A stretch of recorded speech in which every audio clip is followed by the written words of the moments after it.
የህዝብ እንደራሴዎች ምክር ቤት በ22ኛ መደበኛ ስብሰባው የፌደራል መንግስት በክልሎች ጣልቃ የሚገባበትን ስርዓት ለመደንገግ በወጣው ማሻሻያ አዋጅ ላይ ተወያይቶ አጽድቋል። የአዋጅ አሁን ላይ ያለውን የትግራይ ክልል ጊዜያዊ አስተዳደር የቆይታ ጊዜን የሚያራዝም መሆኑም ተነግሯል። የተነገረበትንና ዛሬ የተካሄደውን የህዝብ እንደራሴዎች ምክር ቤት ስብሰባ የተከታተለችው ሀና አብደታ ተጨማሪ ዝርዝር ዘገባ አላት። አቤል አበበ እንደሚከተለው ወደ እናንተ ያደርሳል። የፌደራል መንግስት በክልሎች ጣልቃ የሚገባበትን ስርዓት ለመደንገግ ያወጣው የቀድሞ አዋጅ ከ1995 ዓመተ ምህረት ጀምሮ በስራ ላይ የቆየ እንደሆነ ነው የተነገረው።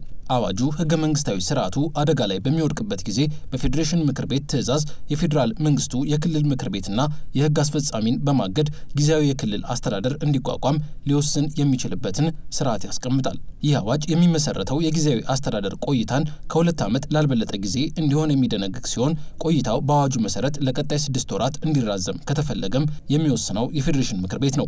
አሁን ላይ ጊዜውን ለማራዘም ውሳኔ የሚሰጠው የፌዴሬሽን ምክር ቤት በአመት 2 ጊዜ ብቻ የሚሰበሰብ በመሆኑና አዋጁ አሁን ካለው ነባራዊ ሁኔታ ጋር የማይጣጣም ሆኖ በመገኘቱ ማሻሻሉ አስፈላጊ ስለመሆኑም ተገልጿል።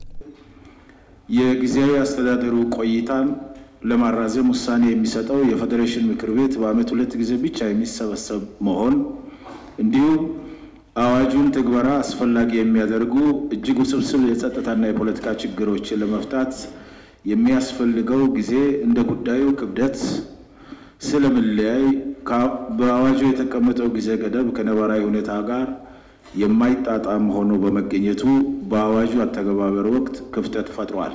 አሁን በተሻሻለው አዋጅ መሰረትም ጊዜያዊ አስተዳደር በአንድ ክልል የሚቆየው በነባራው አዋጅ ተደንግጎ እንደነበረው ከ2 ዓመት ላልበለጠ ጊዜ ሆኖ በክልሉ ውስጥ የፌደራል መንግስት ጣልቃ መግባት አስፈላጊ ሆኖ ከተገኘ የፌዴሬሽን ምክር ቤት አፈ ጉባኤ የጊዜያዊ አስተዳደሩን ቆይታ እስከ 1 ዓመት ድረስ እንዲራዘም ሊወስን እንደሚችል አስፍሯል።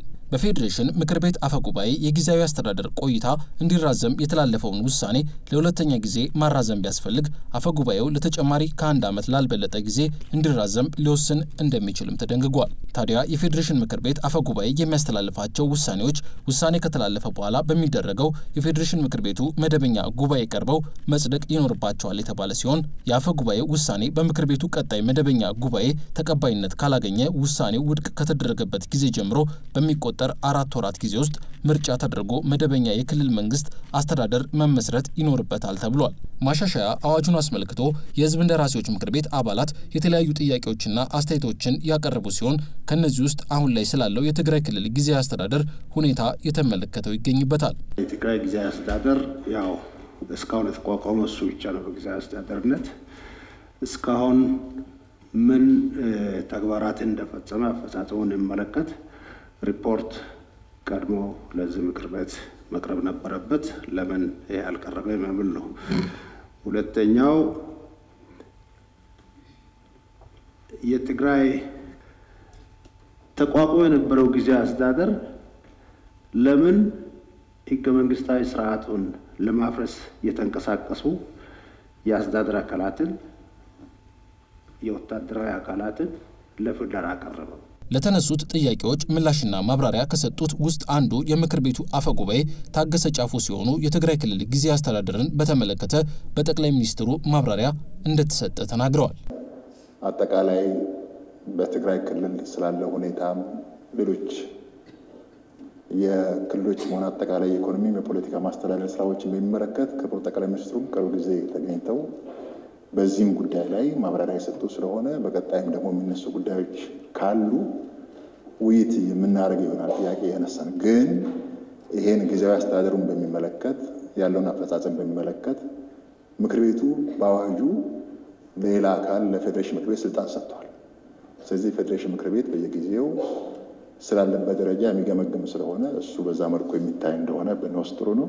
አጠቃላይ ተጠያቂነትን በሚመለከት የሽግግር ፍትህ ፖሊሲ እና ማዕቀፍ ተዘጋጅቶ ወደ ተግባር ለመግባት ከሀገራዊ ምክክር ኮሚሽኑ ስራ ጋር ማያያዝን ለመስራት ዝግጅት ላይ እንዳለ የሚታወቅ ስለሆነ የተጠያቂነት ስርዓቱ በዛ መልኩ የሚረጋገጥ ይሆናል ለማለት ነው። ይህ እንዳለ ሆኖ በክልል ጊዜያዊ አስተዳደር በሚቋቋምበት ወቅት ከጊዜያዊ አስተዳደሩ የሚጠበቀውን ተግባር የጠቆመው የፍትህ ሚኒስቴር ይህ አዋጅ ወደፊት እየታየ የሚሻሻል ነገር ሊኖረው እንደሚችል ገልጿል። ይሄ ውሳኔ ሲተላለፍ ጊዜያዊ አስተዳደሩ ህገ መንግስታዊ ስርዓቱን አደጋ ላይ የጣለውን ነገር በማስተካከል ወደ መደበኛ ምርጫ ለመግባት ሊያደርግ የሚገባውን ነገር በዝርዝር በዚህ የማራዘሚያ ውሳኔ ላይ ሊካተት እንደሚችል ተቀምጧል። ስለዚህ በዛ ላይ የተቀመጡለትንም በአዋጁም አሁን በስራ ላይ ባለው አዋጅ 359 ላይ በተቀመጡት ኃላፊነቶች መሰረት ጊዜያዊ አስተዳደሩ ወደ መደበኛ አስተዳደር ለመግባት አስፈላጊ የሆኑ ሁሉ እርምጃዎችን እንዲፈጽም ተጨማሪ ትዕዛዝ ሊሰጠው ይችላል ማለት ነው። ስለዚህ በአጠቃላይ ይሄ ቀርቦ ማሻሻያ የጊዜያዊ አስተዳደር የቆይታ ጊዜ